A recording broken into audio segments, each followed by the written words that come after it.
Okay, now to help you to understand love languages, I want to perhaps start off by saying that inside each of us we have an emotional fuel tank. And just as when you want to fill your car with petrol, you go to a particular service station, somebody else might want to go to a different one. Like you might want to go to Caltex and somebody else will go to Shell.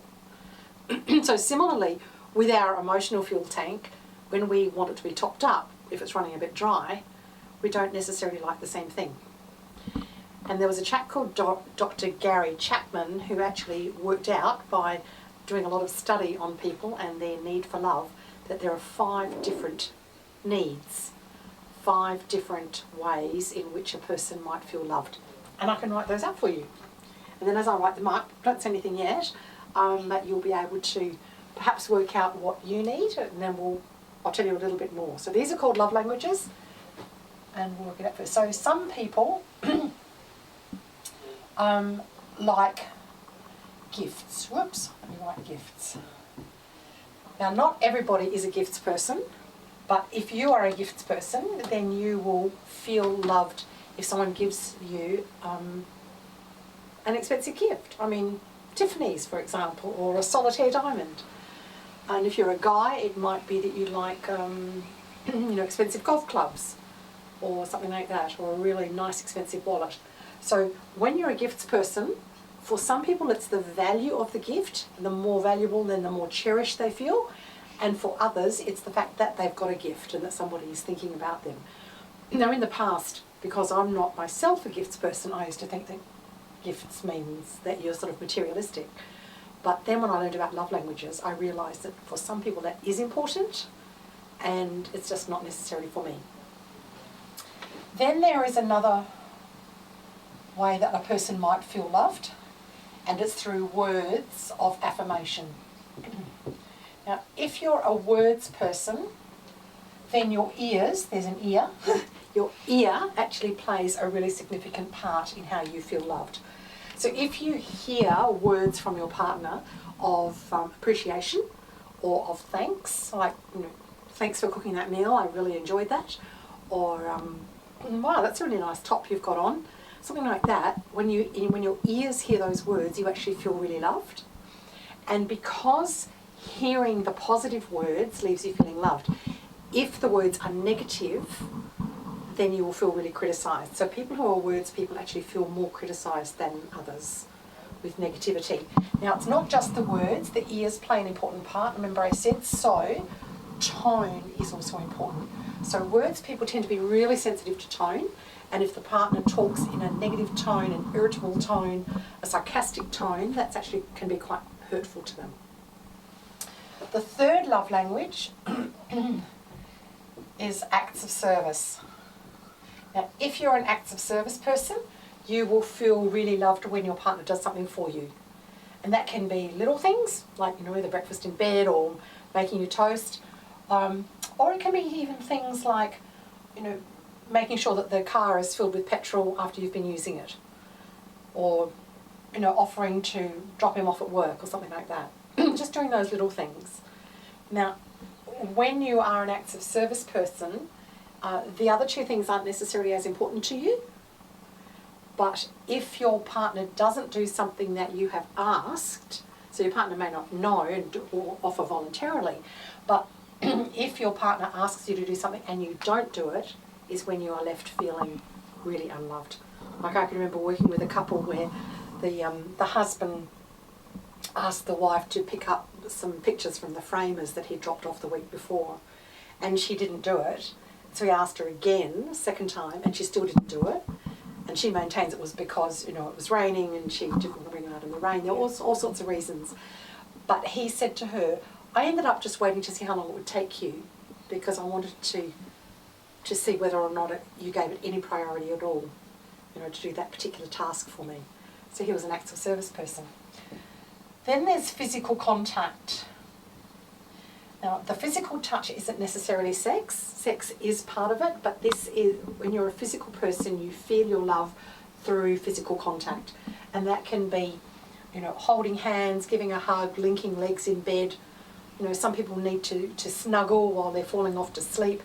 But because love languages can be used not just with couples but also with family members, if your child is a physical child, they might need more hugs, more cuddles, more stroking, more physical touching than somebody else.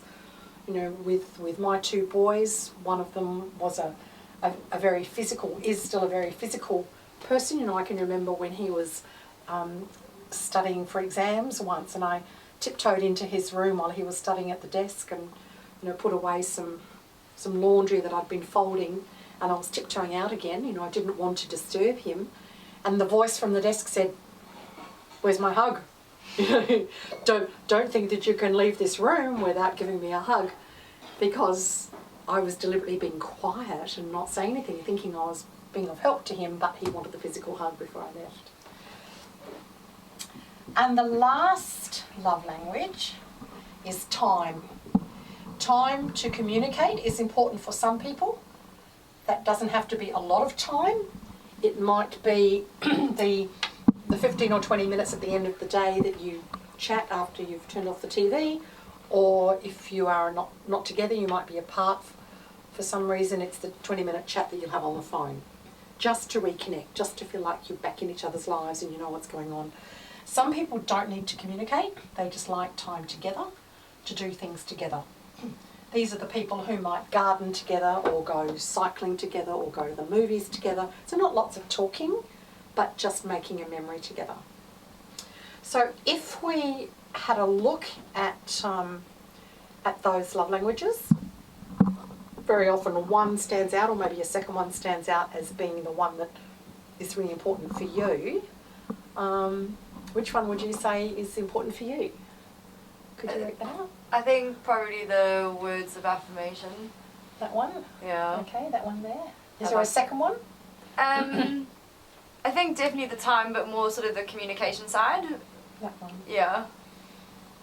Okay, when you identify what your love languages are, you've worked out for yourself that this is what you need the most to feel loved, and the others are less important. But now I can explain to you why they're called love languages, right? We tend to naturally show our love in the way we like to receive it, because it's effortless. Right? If I was a gifts person, and I've already said to you that I'm not, but if I was a gifts person, then I would naturally and effortlessly show my love to you by giving you a gift. Right? But if you're not a gifts person, then my expression of love falls on deaf ears. So I can be showing you my love many times, but if it's not your love language, then you don't receive it as such. And that's where the word love language comes from. If I want you to hear or receive love from me, I have to make sure that I speak your love language, not mine. So that becomes really important then, to identify what the language is of your partner.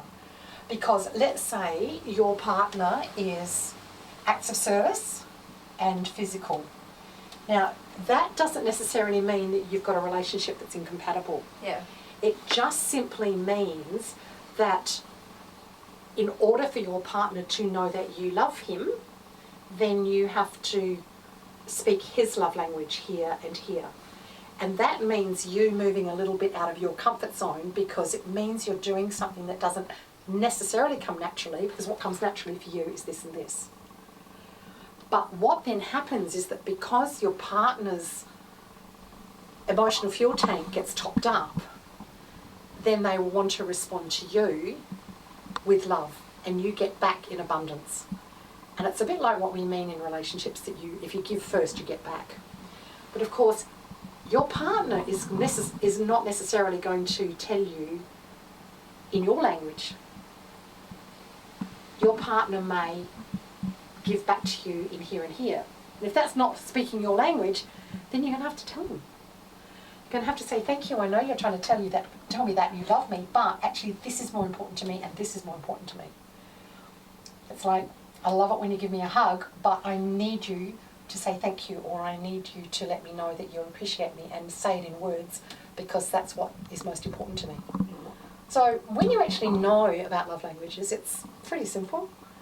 It's like, oh my God, this makes so much sense. Because I have had couples that have felt incompatible because they had different love languages.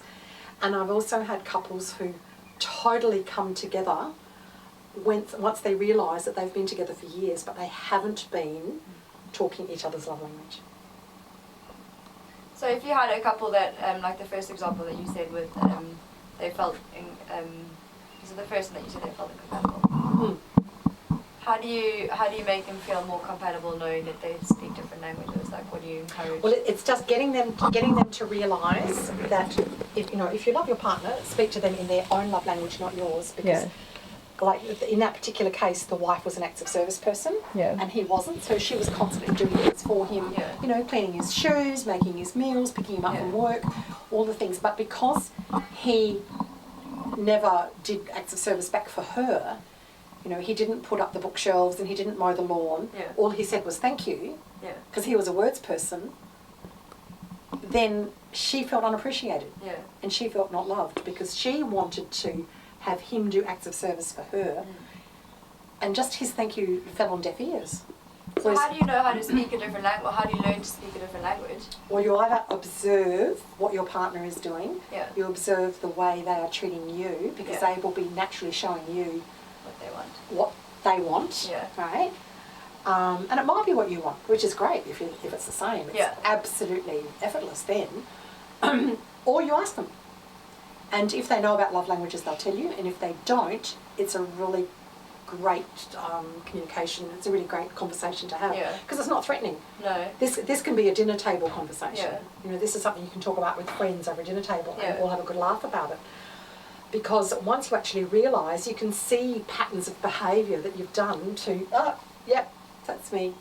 So, for example, I'm a words person, very much a words person, and that's why I'm very sensitive to tone and to irritability and to sarcasm, and I withdraw, which is my, don't feel loved. Whereas what I learned a long time ago was that Mike isn't a words person, so he's not nearly so affected by tone. And here's me always talking to him in a nice voice, always talking to him respectfully, thinking that I'm showing him love. And he couldn't care less if I got mad.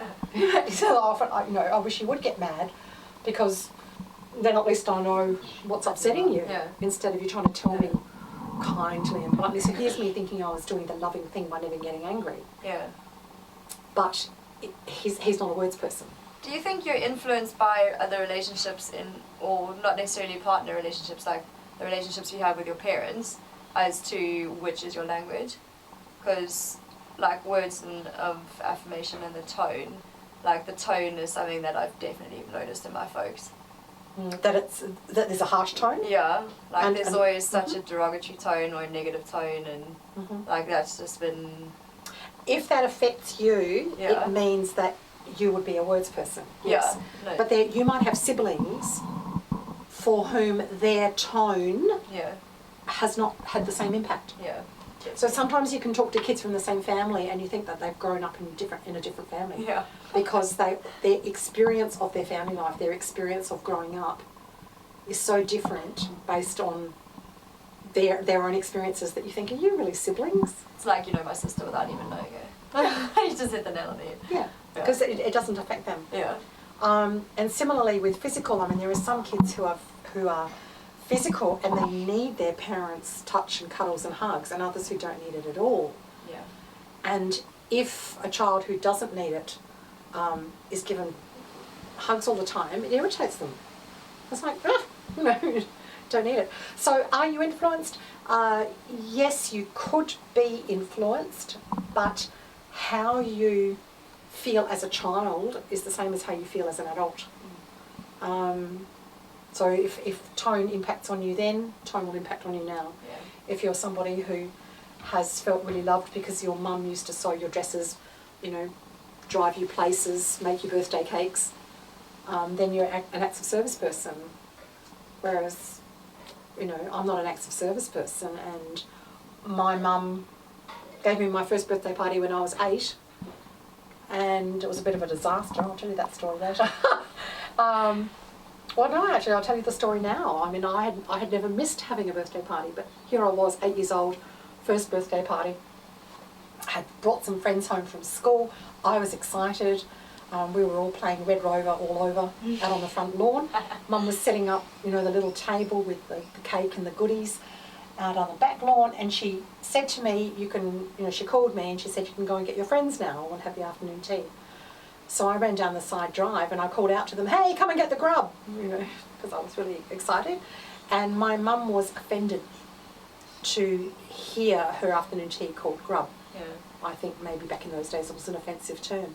So she sent me inside. She sent me inside as a punishment for using bad language. And my friends had my afternoon tea out on the back lawn without me. I suspect that I was called out for the birthday cake. I actually don't remember. What I remember is the humiliation of being scolded by my mum in front of my friends. And that humiliation lasted with me for a very long time because I was so sensitive to those words. Yeah. So we are different. Like, I'm a time communication person as well. I don't necessarily need a lot of time, but I like the reconnection. And that is very important to me. But if I'm not together with Mike, like if he's travelling or if he's away or if he wants to do his own thing, I don't feel unloved. But when he's away and I get lots of SMS communication, for example, that's the communication that keeps me happy. And in SMSs, I don't get any irritable tones. So it leaves me feeling really loved. So there's an explanation of love languages. Should take you through your future relationships. Thank you very much. Okay, bye.